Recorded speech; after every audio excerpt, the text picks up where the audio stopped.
Attack को रोकेगा। और जैसे हम इसको रोकेंगे तो हमारा जो राइट हैंड है हम उससे पंच करते हैं। अगर फॉर एग्जांपल आपको उसके नोज पर, आईज पर या थ्रोट पर करना है तो आपका जो पंचिंग एक्शन होगा, ये पीछे जैसे आप गए और यहाँ से जब सीम में आएंगे तो आपका आर्म्स इसको ऐसे शिफ्ट करेगा और उसके पंच आगे जाएगा। ये ऐसे करके जब आपकी एक्सटेंशन होगा पूरी आर्म, तो ये आपके फेस पर, चिन पर, जहां मारना चाहेंगे और वापस आप फिर ऐसे ही आ जाएंगे। तो ये सारी चीजें आपको ध्यान रखनी है कि आपके मूवमेंट्स कैसे होते हैं। जैसे आपने ये पंच बनाया, इसके एक्शन सामान्य तौर पर ये होता है कि आप आगे 45 डिग्री में हम लेके आते हैं इसको ऐसे करके, नीचे से हम मारे ऊपर की तरफ गर्दन उसकी उठ के जाए, चिन पर मारेंगे तो गर्दन उसके ऊपर जाएगी। जैसे फॉर एग्जाम्पल मेरे यहाँ मारा जाएगा तो मेरा ये चेहरा इस टाइप से मूव करेगा। क्लियर? तो ये ध्यान रखना है। एंड सिमिलरली अगर मैं अपनी मान लीजिए मेरी नोज पर मारा जाएगा तो यहाँ से अगर ब्लीडिंग होने लगी, मैं ऑब्वियस बात है मैं परेशान होऊंगा और हो सकता है कि मैं बेहोश भी हो जाऊं। ऐसे केस में जब भी आप अटैक करें, ध्यान रखें पूरी पावर के साथ करना चाहिए आपको, और कोई इसमें दया की गुंजाइश नहीं होती। क्लियर? तो पंचिंग का जो मैंने एक्शन आपको समझाने की कोशिश कर रहा था, आप जहां तक है समझ गए होंगे।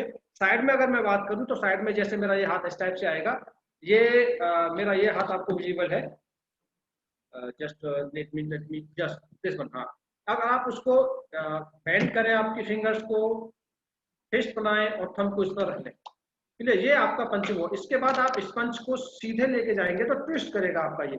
जब ये ट्विस्ट करेगा तो यहाँ से पूरी पावर आपकी एक्सटेंड होगी रिस्ट के माध्यम से, जो कि सीधे अपोनेंट के आपके सीधे लगेगी। तो आपकी पूरी पावर शोल्डर से लेके आर्म से ट्रांसफर होगी। आप ट्रांसफर मोमेंटम होगा आपका, जो है ट्रांसफर ऑफ फोर्स का जो होगा आपका। क्लियर? तो इस टाइप से आप अपना इस्तेमाल कर सकते हैं। और प्रैक्टिस के लिए जो घर पे आप करेंगे, फिस्ट बनाए, उसके बाद एक्शन आप ये वाले एक्शन आप करें। सामने जाएगा, ये सामने रिस्ट आपकी घूमेगी और आप ऐसे एक्शन आपके होने चाहिए। ये आपको काउंटर में क्या है कि कोई बंदा भी हो सकता है, आप दीवार के सामने खड़े होकर के थोड़ी दूर से आप ऐसे प्रैक्टिस, शैडो प्रैक्टिस आप खुद कर सकते हैं, और मिरर के सामने आप कर सकते हैं। इन सारी चीजों का इस्तेमाल करने से आपके मूवमेंट्स में जो है रिफाइनमेंट होगा कि आपको कैसे एंगल आपका आना चाहिए। टारगेट आपका हमेशा अपोनेंट का फेस होना चाहिए, ये हमेशा ध्यान रखिए आप। मैं एक और स्क्रीन शेयर करूंगा सर अभी, तो उसके बारे में डिस्कस करते हैं फिर। बिल्कुल सर, बिल्कुल।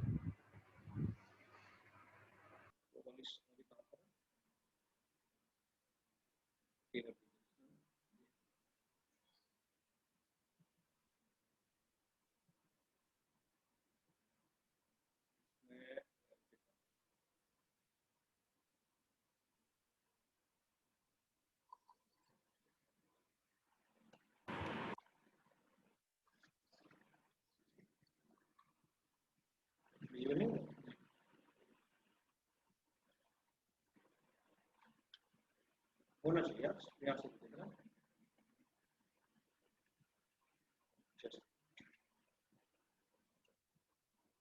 दीपक सर, मेरी स्क्रीन नहीं आ रही क्या? नहीं सर, अभी स्क्रीन शेयर नहीं हो रही है सर। आपकी स्क्रीन दिख तो रही है लैपटॉप की। अच्छा, लैपटॉप वाली दिख रही है मेरी।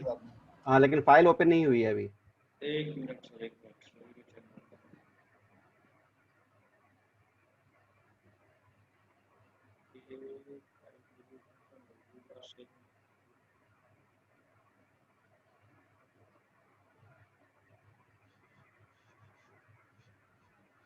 एक बार मैं दोबारा से इसको करता हूँ।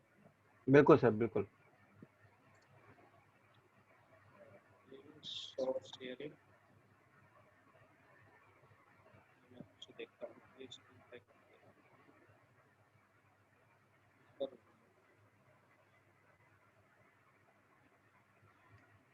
नहीं आई मुझे।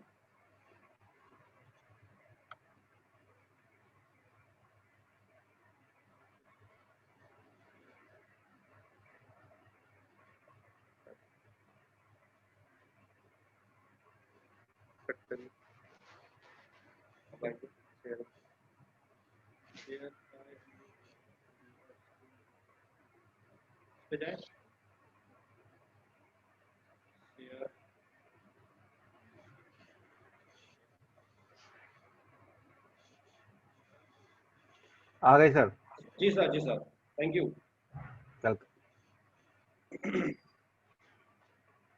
ये जो मैं आपको वीडियो दिखा रहा हूँ, ये Dragon Academy of martial art की है, जो कि हम लोगों को ट्रेनिंग के टाइम पर उन्होंने इसका इस्तेमाल किया है, और वही मैं आपके सामने रिप्रोड्यूस कर रहा हूँ इस कंटेंट को। आप देखेंगे कि कैसे इसमें ग्रिप के बारे में उन्होंने बताया है, और आगे चल के कुछ बेसिक मूवमेंट्स पर उन्होंने काम किया है। प्लीज।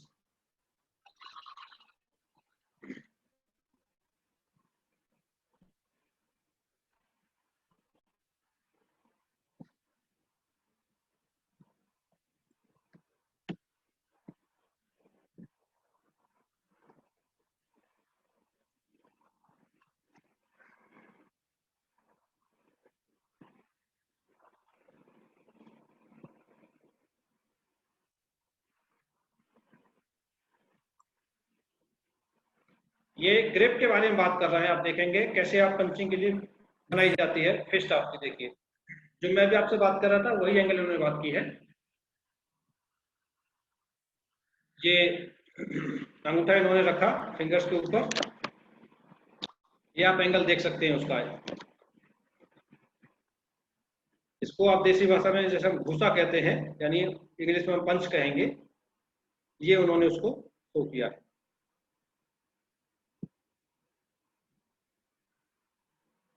ये सिमिलरली आपने सामने हाथ किया, ये आपने फिस्ट मारी, और आपका जो है ये आपका पंच तैयार हो जाता है। अब आप इससे अपनी देख सकते हैं कि इतनी पावर आपकी फिंगर्स के बीच में होनी चाहिए जिससे कि वो दबे नहीं। ये आपका डेमो है पंच का, कैसे आप अटैक करेंगे। फ्रंट व्यू आपके पंच का ऐसा आना चाहिए। आप यहाँ देख पा रहे हैं कि आपकी एल्बो और ये पूरा स्ट्रेट है, एक लाइन में है, जिससे कि पावर ऑफ जो ट्रांसफर होगी वो प्रॉपर होगी, पावरफुल फोर्स आपकी जनरेट होकर इंप्लीमेंट होगी। दूसरों पर कैसे प्रयोग किया जाएगा इसके बारे में आप ये चर्चा कर रहे हैं।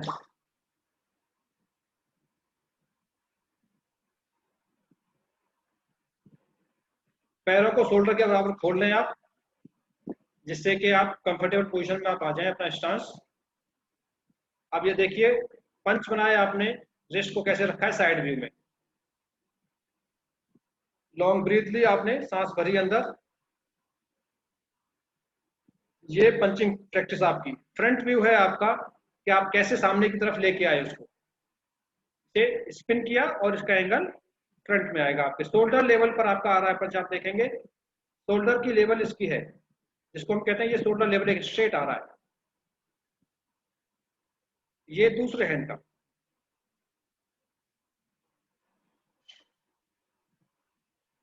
इसमें क्या है देखिए, अब रिस्ट यहाँ चेंज हो गई उसकी। एंगल देखिए आप, ये फोर आर्म वाला एंगल आ गया है, और ये आपका डाउनवर्ड है इसमें आर्म आपकी जो है।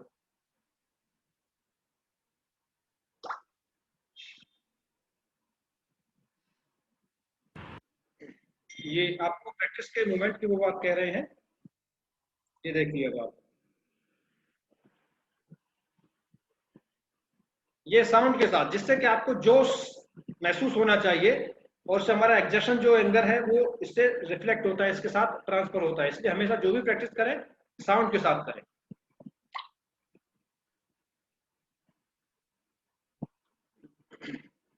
स्टांस इन्होंने चेंज किया है, आगे पीछे की पोजीशन की हुई है। देखिए ये 1 पर,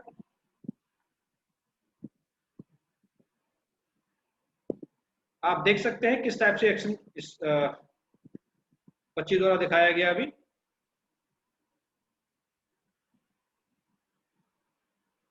तो अभी आपने देखा, जो हमने बेसिक की बात की थी, कैसे आप अपना पंच बनाएंगे, फिस्ट कैसे बांधेंगे, पंच के रूप में कैसे उसका इस्तेमाल करेंगे, और बेसिक जो मूवमेंट्स हैं कैसे आर्म्स आपकी आनी चाहिए, ये अभी आपने देखा। और इस बेसिक मूवमेंट को आज आप घर पर प्रैक्टिस करें, तो जिससे कि आपका फ्लो बनेगा कि आपकी एक्चुअली मूवमेंट कैसा होना चाहिए। जब आप इस बेसिक मूवमेंट को सीख जाएंगे तो आगे के जो स्टेप्स हैं, जो लर्निंग स्टेप्स हैं, वो बहुत इजी हो जाएंगे। तो मैं ऐसी उम्मीद करता हूं कि आज के सेशन में आपको ओवरऑल ओरिएंटेशन के रूप में सारी जानकारी आपके सामने आ गई है कि हम क्या करने वाले हैं। और शुरुआत के तौर पर आज हमने बिल्कुल बेसिक मूवमेंट से स्टार्ट किया है कि कैसे आप फिस्ट और पंच का बनाएंगे, उसके बाद उसका कैसे मूवमेंट होंगे। तो मैं समझता हूँ कि इसको आप आज रेगुलर शाम को प्रैक्टिस करें, और किसी को अगर दिक्कत हो तो कल जब हम शाम के सेशन में होंगे, यानी ट्रेनिंग सेशन में, होने को तो मॉर्निंग सेशन में ही हम होंगे, मॉर्निंग सेशन क्योंकि व्याख्यान माला है, लेक्चर सीरीज है, तो उस समय आपकी डाउट का हम पूरा निराकरण करेंगे। और अगर किसी छात्रा को कुछ और इस मामले, अब तक के इस मामले में पूछना चाहे आज के सेशन के बारे में, तो हमसे पूछ सकती है। अपना रेज हैंड करें, हैंड रेज करें तो हम आपको अनम्यूट कर देंगे इधर से। अगर किसी को कोई प्रॉब्लम हो, कोई पूछना चाहे क्वेश्चन, किसी की क्वेरी हो।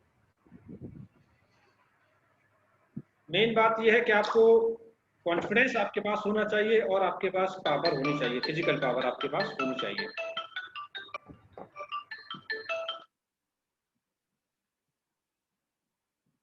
तो आज के सेशन में प्रशिक्षण के मामले में मैं समझता हूं कि आज हम यहीं अपने आप को रोकेंगे। कल हम इससे आगे की क्रियाओं में संलग्न होंगे।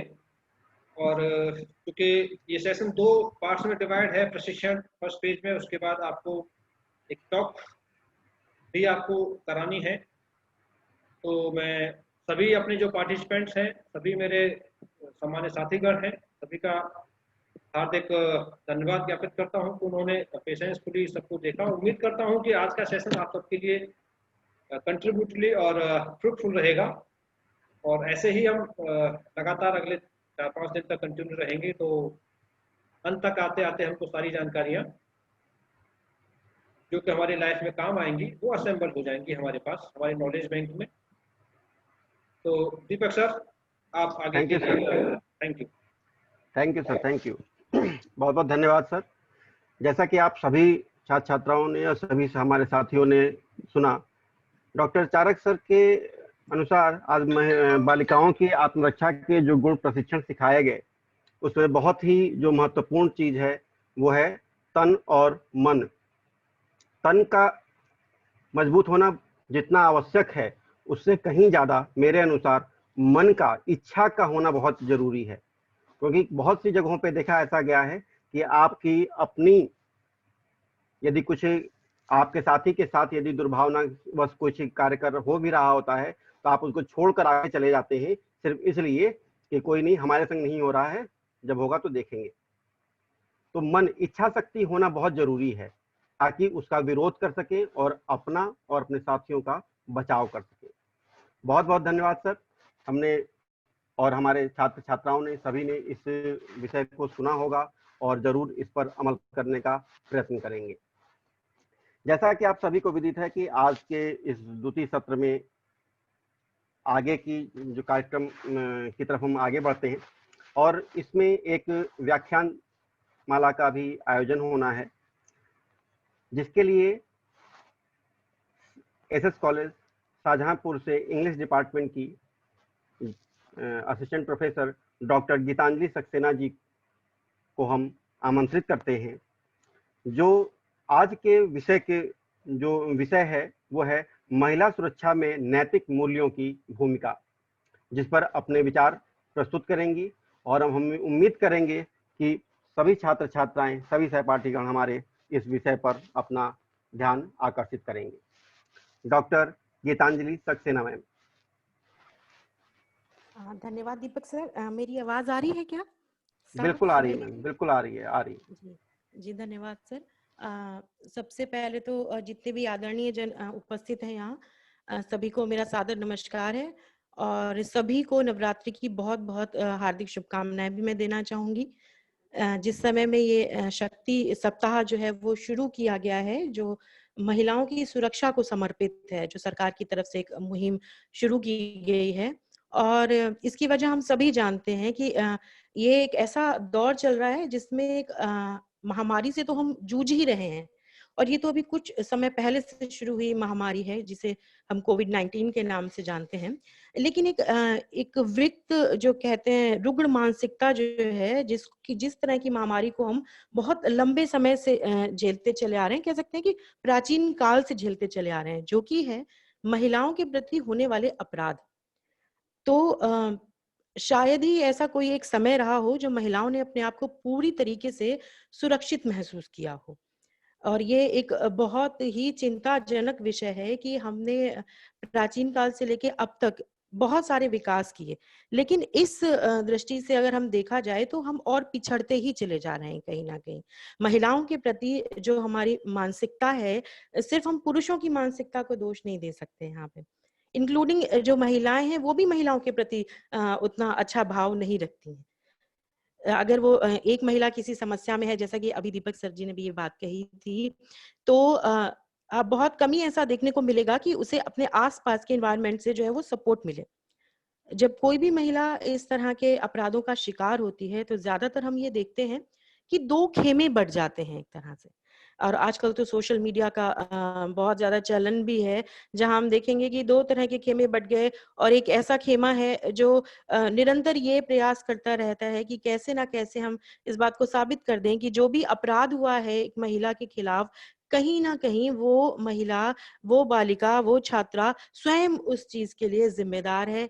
तो कभी हम उसके व्यवहार को, कभी हम उसकी अनभिज्ञता को, कभी हम उसकी वेशभूषा को एक अलग-अलग कैटेगरीज़ में बाँट देते हैं और कहते हैं कि ये वजह थी जिस वजह से ये अपराध हुआ है। यानी कि पीड़ित भी वही है और कहा जाता है कि स्वयं को पीड़ित करने की ज़िम्मेदार भी वही है। और इसके पीछे जो एक मानसिकता है कहीं न कहीं वो ये कि बहुत बेहतर तरीके से हम जानते हैं कि एक जो गलत व्यक्ति है उसको शायद समझाना बहुत मुश्किल है।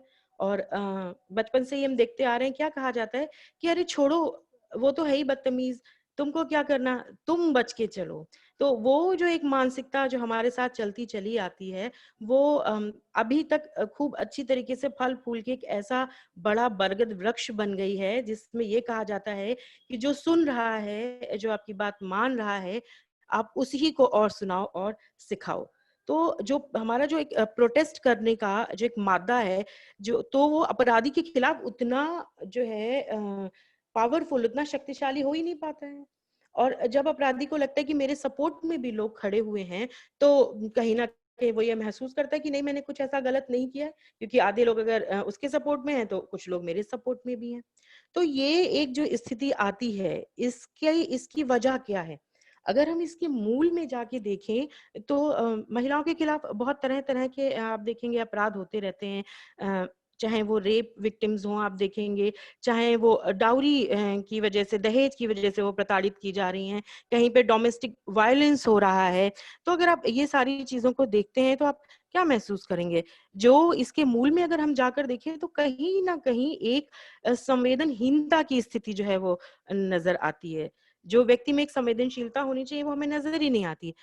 जो व्यक्ति अपराध कर रहा है महिलाओं के खिलाफ या किसी के भी खिलाफ, वो कैसा हो जाता है, संवेदनहीन हो जाता है, सेल्फिश हो जाता है। उसे सिर्फ ये महसूस होता है कि हम क्या महसूस कर रहे हैं, इसका जो भी परिमार्जन है वो हमें क्या इसका रिजल्ट मिलने वाला है। अगर वो खुश है तो ठीक है, बाकी जिसके साथ जो हो रहा है, जो वो महसूस कर रहा है उसको होने दिया जाए। और इसकी वजह ये भी है कि कहीं न कहीं महिलाओं को एक वस्तु की तरह जो है वो ट्रीट किया जाता है। बेहतर हो कि हम उन्हें देवी जी के स्थान पे ना रखें, उन्हें इंसानों की तरह ट्रीट करें। हम ये मानें कि अगर हम उनके साथ बुरा व्यवहार करते हैं, हम उनके साथ हिंसक हो जाते हैं या उनके ऊपर बल का प्रयोग करते हैं, तो वो बिल्कुल वैसा ही महसूस करेंगी जैसा अ, एक पुरुष महसूस करेगा। उसका भी आत्मसम्मान है, तो ये सारी चीज़ें कहाँ से आएँगी? क्योंकि ये सारी चीज़ें हमें कभी सिखाई नहीं गई। जो चीज़ें हमने बचपन से सीखी हैं, वो ये सीखी हैं कि लड़कियों को जनरली जो चीज़ें सिखाई जाती हैं, वो क्या सिखाई जाती हैं कि आपको धीमे बोलना है, आपको शांत रहना है, जो लड़कियों के मौलिक गुण हैं। और अगर आप ज़ोर से हँस देती हैं, तो क्या किस तरह बदतमीज़ लड़की हो जो तुम इस तरह से हँस रही हो। तो तमीज़ और बदतमीज़ी की जो सीमाएँ हैं या अच्छे और बुरे की जितने भी विचारधाराएँ हैं, वो सारी किसके लिए, ज़्यादातर घरों में जो है वो लड़कियों के लिए सीमित कर दी जाती हैं। तो लड़के कभी ये सीख ही नहीं पाते हैं कि सही और गलत क्या है। तो ये निश्चय ही एक नैतिक शिक्षा का मामला है, बिल्कुल पूरी तरीके से। क्योंकि नैतिक शिक्षा वो शिक्षा है जो आपको सिखाती है सही और गलत क्या है। कि अगर हम इंसान हैं तो हमें इंसानों के साथ प्यार से रहना है। ये इससे कोई फ़र्क नहीं पड़ता कि सामने आपके एक महिला है या सामने आपके एक पुरुष है या सामने आपके कोई बलवान है या कोई कमज़ोर है। बेसिकली नैतिक शिक्षा हमें क्या सिखाती है, एक आदर्श तरह से रहना सिखाती है। और अगर हम पूरी तरीके से आदर्शवादी नहीं बन सकते हैं तो कम से कम एक मॉन्स्टर में तो ना परिवर्तित हो जाएं, जैसे कि आजकल लोग होते चले जा रहे हैं। जो विभत्सता हमें देखने को मिलती है, अपराधों की संख्या में तो बढ़ोतरी हो ही रही है, साथ में जो उसकी प्रकृति है वो इतनी विभत्स हो रही है कि समझ ही नहीं आता है कि क्या इंसान इंसान रह गया है या वो शैतान में परिवर्तित हो गया। यानी कि कहते हैं ना, महिलाओं को देवी बनाया गया और पुरुष ने स्वयं को शैतान बना लिया, यानी कि राक्षस। ठीक है, तो जो बीच की एक कैटेगरी थी, जो इंसान होने वाली कैटेगरी थी, वो कहीं खो गई। इंसान बनना और इंसान होना जो हम हैं वास्तव में, वो हम कहीं ना कहीं भूल गए। और ये चीजें हमें कहाँ से आएंगी? ये चीजें जनरली तो हमें कहीं से सीखनी नहीं चाहिए, इंसान में अपने आप से ये चीजें निर्मित होनी चाहिए। लेकिन पता नहीं क्या वजह है या हमारे आसपास का एनवायरनमेंट है कि ये चीजें हमारे भीतर से नहीं आती हैं। तो शायद ये संवेदनशीलता के खत्म होने की एक निशानी है। तो इससे पहले कि ये संवेदनशीलता पूरी तरह से खत्म होने लगे, ये बहुत जरूरी है कि हमारी जो आने वाली पीढ़ी है या जो हमारी ये इस समय की पीढ़ी है, वर्तमान पीढ़ी जो है, इसको नैतिक शिक्षा दी जाए, इसको मॉरल वैल्यूज से जो है वो इंट्रोड्यूस कराया जाए। उन्हें बताया जाए कि महिलाओं के प्रति जो है, महिलाओं के प्रति ही नहीं बल्कि उन्हें दूसरों के प्रति, एक दूसरे इंसान के प्रति जो है वो एक सम्मान की दृष्टि रखनी है, एक समानता की दृष्टि रखनी है। ये महसूस करना है कि जो चीजें तकलीफ हमें देती हैं वो सामने वाले को भी उतनी ही तकलीफ देती हैं। साथ ही उन्हें ये भी सोचना है कि जो महिलाएं हैं वो भी इंसान है ना। हम लोग ये सोचना भूल जाते हैं कि उनको उनका आत्मसम्मान ज़रूरी है, उनकी ग्रोथ ज़रूरी है। और जब भी कोई चीज़ें होती हैं, जैसे इस वक़्त भी हो रहा है, ये समय चल रहा है, तो जो महिलाओं की सुरक्षा के लिए जो भी उन्हें तकनीकें सिखाई जा रही हैं, उसके लिए हम देख रहे हैं कई छात्र-छात्राएँ यहाँ जो हैं, जिनके वीडियो ऑन हैं, वो हमें खुद ही इतने सीरियस नहीं लग रहे हैं उस चीज़ को लेकर के कि इस चीज़ का महत्व क्या है, वो इस चीज़ को समझ ही नहीं रहे हैं। उनके लिए क्या है कि शाम को 5 से 6 बजे का एक हमारा सेशन होगा, जिसमें हमको कह दिया गया है कि हमें ऑनलाइन रहना है और हम ऑनलाइन जुड़ जाएंगे। ठीक है, लेकिन आप जब तक इस चीज को सीखेंगे नहीं, ये चीज आपके लिए है, और आप सीरियसली अगर इस चीज को सीखेंगे नहीं तो कैसे काम चलेगा? आपको पता नहीं आज का समय कैसा है, या समय का परिवर्तित होते देर नहीं लगती है। तो आपको खुद अपनी सुरक्षा के प्रति जो है वो चिंतित होना पड़ेगा। सबसे पहले तो गर्ल्स को खुद अपनी मेंटालिटी में जो है ये चेंज लाना होगा कि दूसरे के साथ हो गया या दूसरे के साथ कुछ हो रहा है तो हम क्या करते हैं, बाहर जाते हैं, झाँक कर देखते हैं कि अरे अरे फलां के साथ ऐसा हो रहा है, और ऐसा करके हम वापस चले आते हैं। वो फलां कभी कोई अपना भी हो सकता है, ये हम नहीं सोचते हैं, और तब समय पे जब कोई हमारी मदद नहीं करता है तो हमें बहुत बुरा लगता है। तो ये किस चीज का हास है? ये आपके नैतिक मूल्यों का हास है कि आप अपने प्रति तो सोच रखते हैं पॉजिटिव, लेकिन दूसरे का दुख या दर्द जो है वो आप महसूस नहीं कर पाते हैं। तो सबसे इम्पोर्टेंट चीज ये है। दूसरी चीज, जितने सारे मॉरल वैल्यूज के लेसन्स जो हैं वो लड़कियों को, जो गर्ल्स को, महिलाओं को, बालिकाओं को सिखाए जाते हैं, बिल्कुल बराबरी में जो है वो बालकों को भी सिखाए जाने चाहिए, छात्रों को भी सिखाए जाने चाहिए। उन्हें बताया जाना चाहिए कि आप बराबर हैं, आप इक्वल हैं। अ, अगर कई यहाँ भी वीडियो में हम देख रहे हैं कि बहुत सारे परिवार के सदस्य भी जो हैं वो जुड़े हुए हैं। तो अगर वो सुन रहे हैं मेरी बात, इस बात को ध्यान रखें कि जब आप ये कहते हैं कि हमारे लड़के को अच्छी खुराक की जरूरत है क्योंकि उसे शक्तिशाली बनना है, लड़कों को बलवान होना चाहिए, तो आप ये सोच रखें कि लड़कियों को भी शक्तिशाली बनना है, उन्हें भी बलवान होना है। आखिर वो भी आपका घर चलाती हैं, आपका पूरा परिवार जो है वो सिर्फ पुरुषों के बल पे नहीं चलता है, महिलाओं के बल पे भी चलता है ना। तो जब आपके घर में एक गिलास दूध है तो वो अपने बेटे को देने से बेहतर है कि आप अपने बेटे और बेटी दोनों में बराबर बांटें। अपने बेटे को ये सिखाएं कि ये तुम्हारी बहन है, तुम्हें उसे उतना ही रिस्पेक्ट देनी है कि जितना कि ये तुम्हारा भाई होता तब तुम इसे रिस्पेक्ट देते। तुम्हें इसकी सुरक्षा भी करनी है, और तुम्हें इसका ध्यान भी रखना है, और तुम्हें सिर्फ इसका ध्यान नहीं रखना है, बाहर आने जाने वाली जो लड़कियां हैं उनका भी तुम्हें ध्यान रखना है ना। ये सबसे बड़ी समस्या क्या होती है कि हमारे घर में तो हम उन चीज़ों को मानते हैं कि ठीक है कि मेरे घर के किसी सदस्य के साथ ऐसा नहीं होना चाहिए, और बाहर जाते ही जो है वो बॉयज़ का एटीट्यूड पूरी तरीके से चेंज हो जाता है। तो जब आप नहीं चाहेंगे कि आपके घर की किसी महिला के साथ कोई अभद्र व्यवहार करे, तो आपको ये भी ध्यान देना है कि आपको भी बाहर उतनी ही रिस्पेक्ट देनी होगी महिलाओं को, है ना? और कुछ जगह तो घर में ही महिलाओं के साथ बुरा व्यवहार होता है, डोमेस्टिक वायलेंस होता है, या कहीं दहेज के लिए उन्हें प्रताड़ित किया जा रहा है। तो क्या होता है कि हम आस-पास ये चीज़ें देख रहे होते हैं, लेकिन उसे रोकने के लिए हम कुछ करना नहीं चाहते हैं, क्योंकि हमें ये लगता है कि मेरा क्या मतलब है इस चीज़ से? लेकिन ये जो बुराइयाँ हैं, ये बुराइयाँ अगर आप इसी तरीके से छोड़ देंगे, तो ये लगातार आपकी बढ़ती चली जाएँगी। ठीक है? तो कुछ मानसिकताएँ जो मैं चाहूँगी हमारी जो गर्ल्स जुड़ी हुई हैं, जो बॉयज़ जुड़े हुए हैं, वो सभी लोग इस चीज़ को देखें, समझें और आगे इस बात को कैरी फॉरवर्ड करें, लोगों को समझाएँ और बताएँ कि नैतिक मूल्यों का विकास करें। डेफिनेटली अपने अंदर अच्छाई और बुराई क्या है इसको समझें, और इस बात को समझें कि किसी को दुख देने में आपको किसी भी तरीके से कभी आगे जाके कोई सुख नहीं मिलने वाला है ना? किसी भी तरीके से जनरली क्या होता है कि हम देखते हैं जो लड़कियों के खिलाफ जो खास तौर से अपराध होते हैं, उसमें क्या होता है, बॉयज का ईगो सेट हर्ट हुआ और वो तुरंत जो है उस पर रिएक्ट करना शुरू करते हैं। अब देखने की बात ये है कि उनके दोस्त ने उन्हें 4 तमाचे मार दिए और वो घर चले जाएँगे रोते हुए वापस, क्योंकि उन्हें पता है कि ये हमसे ज़्यादा ताकतवर हो सकता है कल ये 4 और लड़कों को लेके आए और हमें पीट-पाट दे, हाथ-पैर टूट जाएँ हमारे, ठीक है? तो कई बारी वो रिएक्ट नहीं करेगा उस चीज़ को लेके। लेकिन यही अगर किसी लड़की ने किसी बात को लेके चाँटा मार दिया, तो तुरंत उनका ईगो ऐसे हर्ट होता है कि भला एक लड़की ने जो है वो मुझे कैसे चाँटा मार दिया? और उन्हें लगता है ये तो सॉफ्ट टारगेट हैं, इनको तो हम किसी भी वक़्त जो है वो नुकसान पहुँचा सकते हैं। तो वो अलग-अलग तरीकों से जो है कभी उनके ऊपर एसिड अटैक कर देंगे, कभी जो है रेप अटेम्प्ट करेंगे उनके ऊपर, कभी उनके साथ मार-पीट करेंगे। तो इस तरह की हरकतें करते हैं क्योंकि उनको मालूम है कि लड़कियाँ पलट के जवाब नहीं दे पाएँगी। तो अगर हम इस स्थिति को रोकना चाहते हैं तो कहीं न कहीं हमें ये चीज़ें सिखानी होंगी लड़कियों को कि हमें पलट के जवाब देना है। जो आज तक हम सीखते आ रहे हैं कि अरे किसी ने कुछ कह दिया ध्यान मत दो, छोड़ो बात को बढ़ाने की ज़रूरत नहीं है। तो कहीं न कहीं हमें ये उनको शिक्षा देनी होगी कि नहीं, अगर कोई आपके साथ गलत कर रहा है तो आपको पलट के जवाब देना है और आप पलट के जवाब दें और उस काबिल बनें।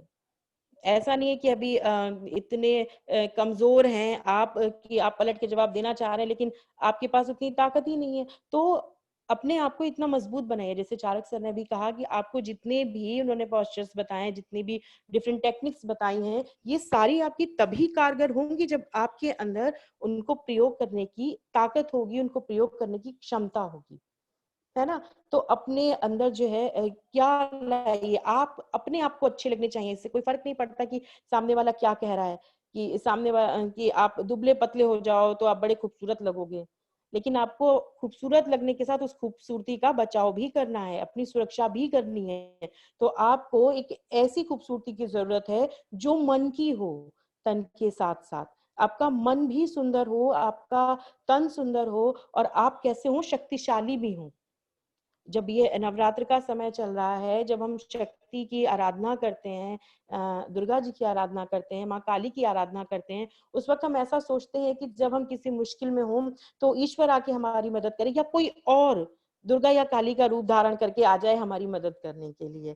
तो हमें खुद में अपने अंदर की स्ट्रेंथ को बढ़ाना है, किस समय पे हम दुर्गा या काली बने और खुद की भी मदद करें और दूसरों की भी मदद करें।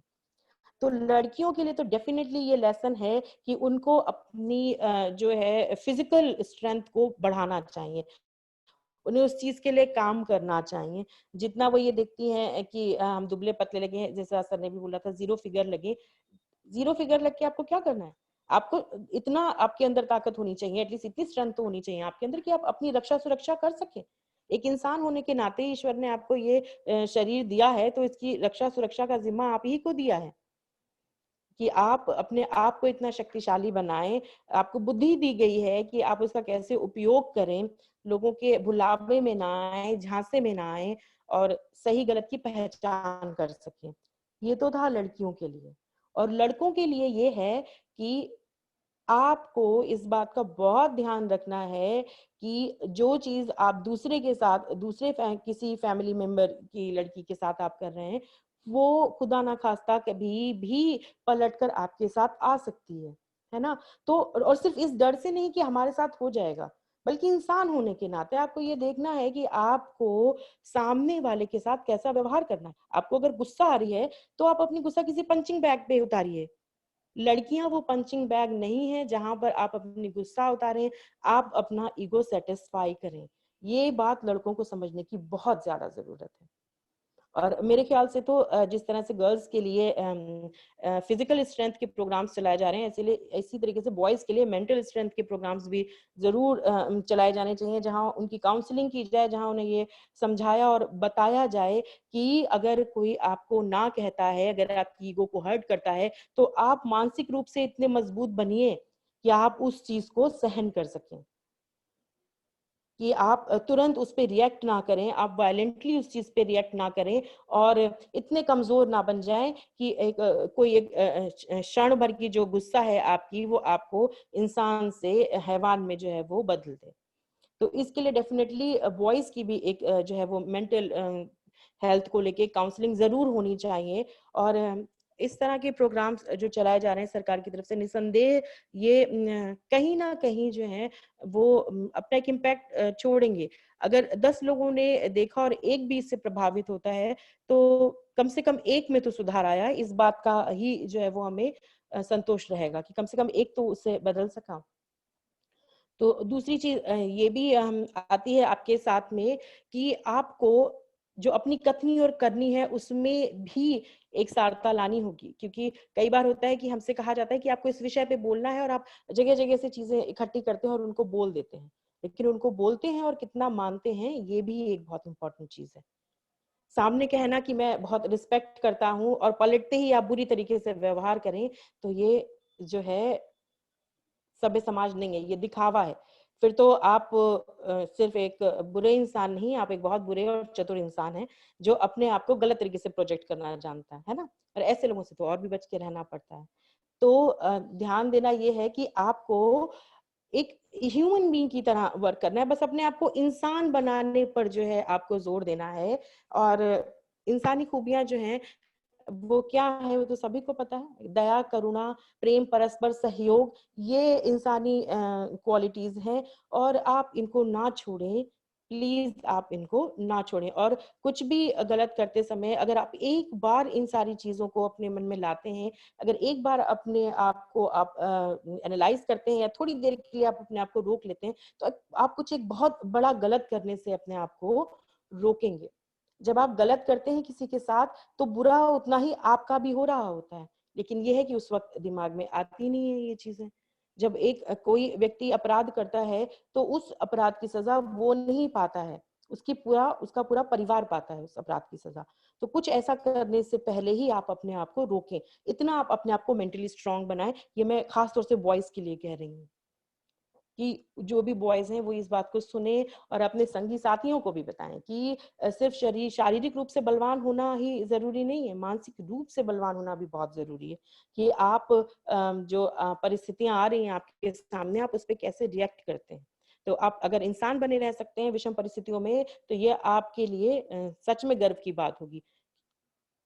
अपने से कमजोर पे या जो शारीरिक रूप से इतना सक्षम नहीं है, आप उसको तुरंत फिजिकली रिएक्ट कर दें, ये तो बहुत आसान सा काम है। ये कौन नहीं कर सकता है, कोई भी कर सकता है। लेकिन उस समय को रोकें, आप अपने आप को संभलें, सिचुएशन को समझ के उस पर रिएक्ट करें।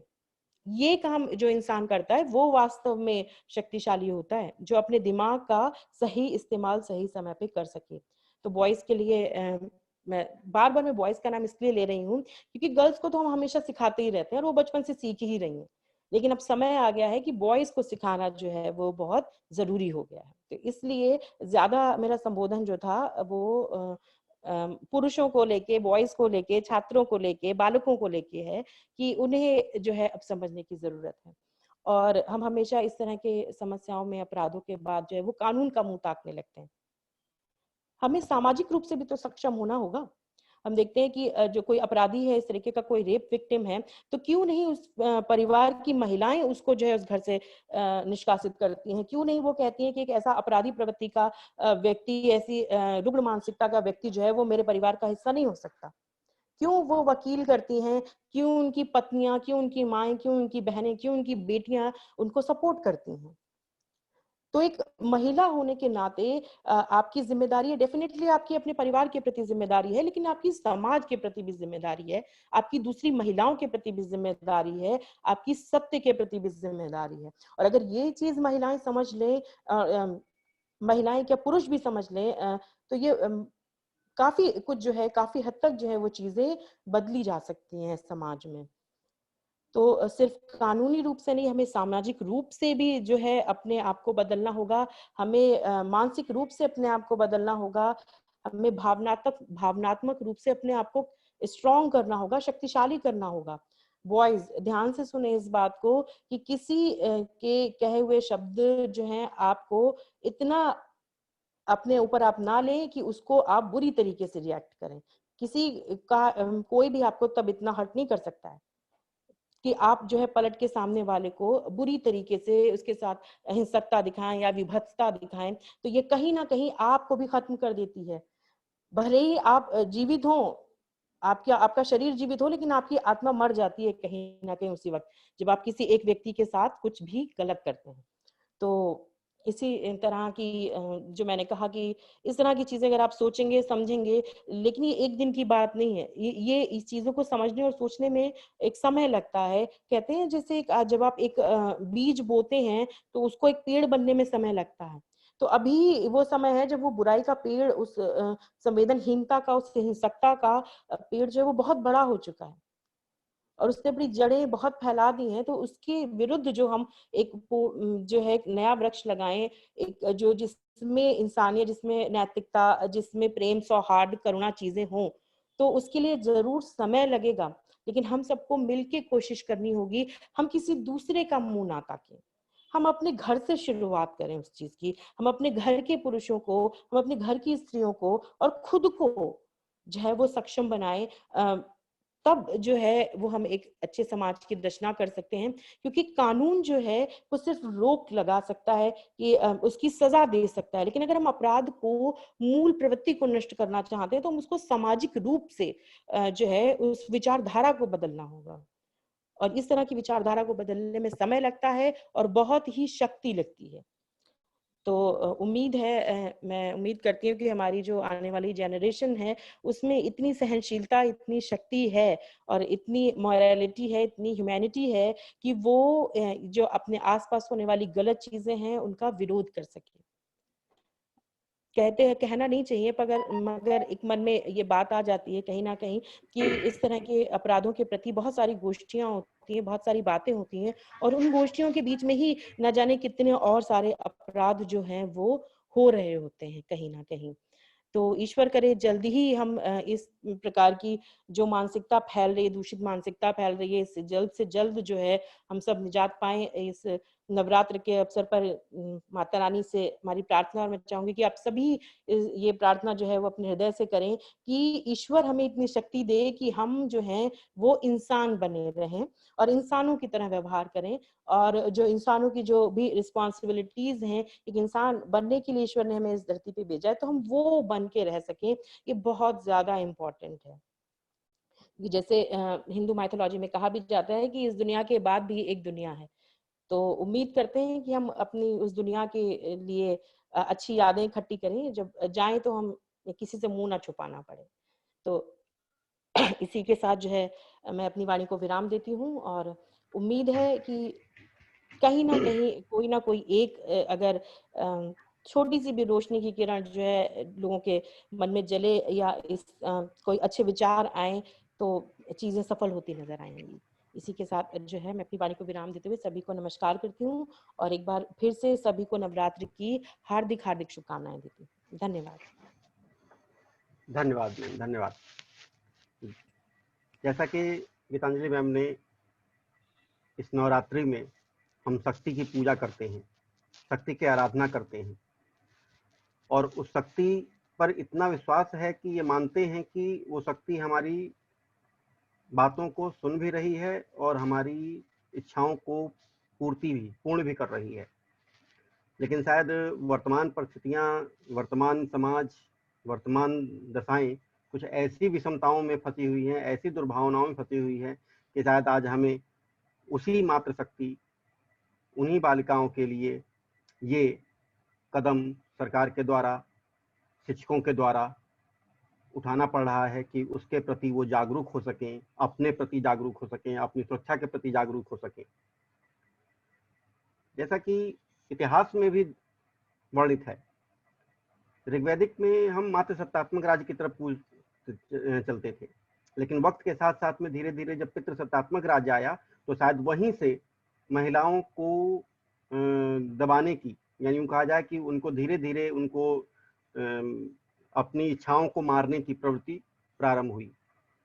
लेकिन वर्तमान में शायद इच्छाओं को मार के नहीं, इच्छाओं के साथ आगे बढ़ते हुए अपनी व अपने समाज की, सुंदर समाज की संरचना के लिए हमें दोनों ही, चाहे पुरुष वर्ग हो, चाहे महिला वर्ग हो, चाहे छात्र छात्राएं, बालक बालिकाएं हो, सभी को एक साथ आने की जरूरत है। सभी को उस विचारधारा के साथ, स्वस्थ मानसिकता के साथ आगे बढ़ने की जरूरत है। इन्हीं शब्दों के साथ मैं गीतांजलि मैम का बहुत बहुत हार्दिक धन्यवाद करता हूं, जिन्होंने अपने सुंदर उद्बोधन से सभी छात्र छात्राओं का मार्गदर्शन प्रदान किया। सर आपका भी बहुत बहुत धन्यवाद हमें ये मौका देने के लिए। धन्यवाद सर।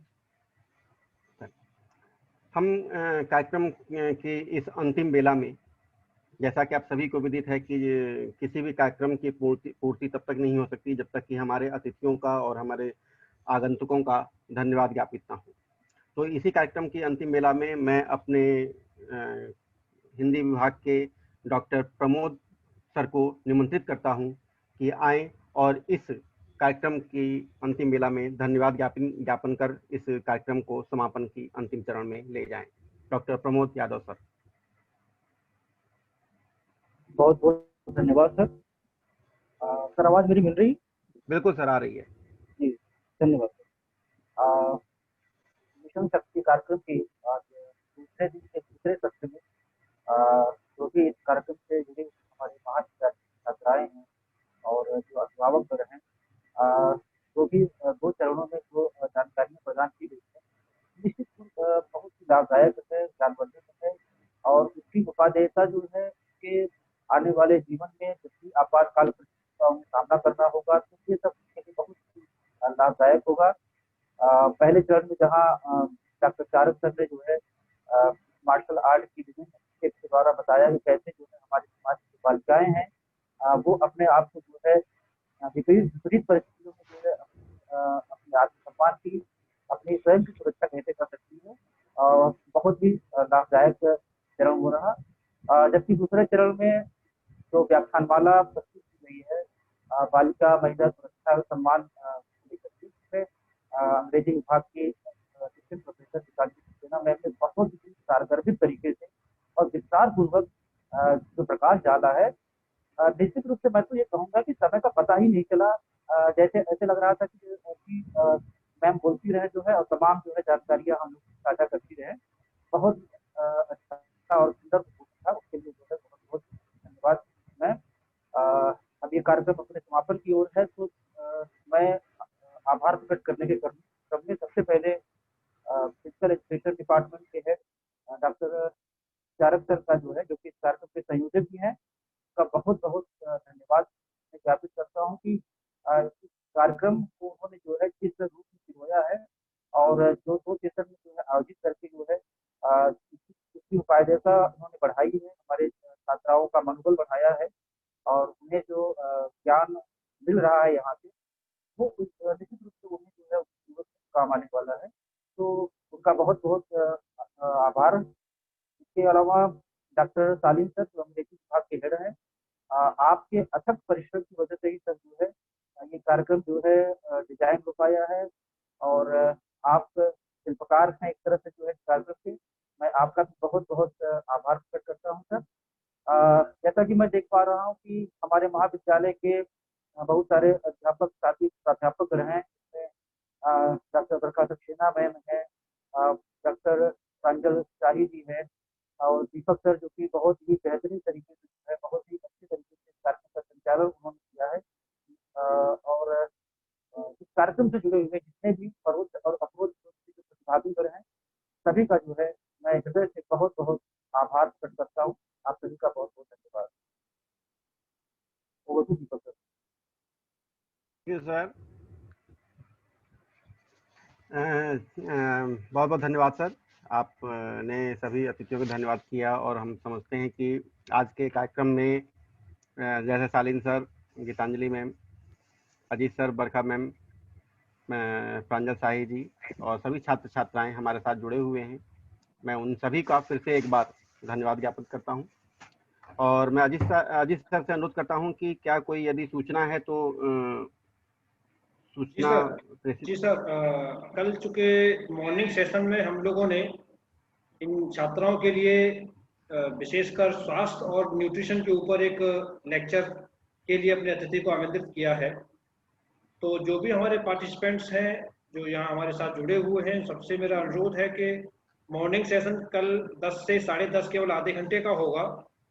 तो आप सभी से अनुरोध है कि आप समय से जुड़ें और उसका लाभ उठाएं, क्योंकि क्या खाना चाहिए, कैसे आपको हेल्दी लाइफस्टाइल कैसे जी जा सकती है और न्यूट्रिशन में बड़ा क्या केयर है, क्या कुछ योग के पॉइंट ऑफ व्यू से कुछ बातें करेंगे हमारे जो एक्सपर्ट होंगे।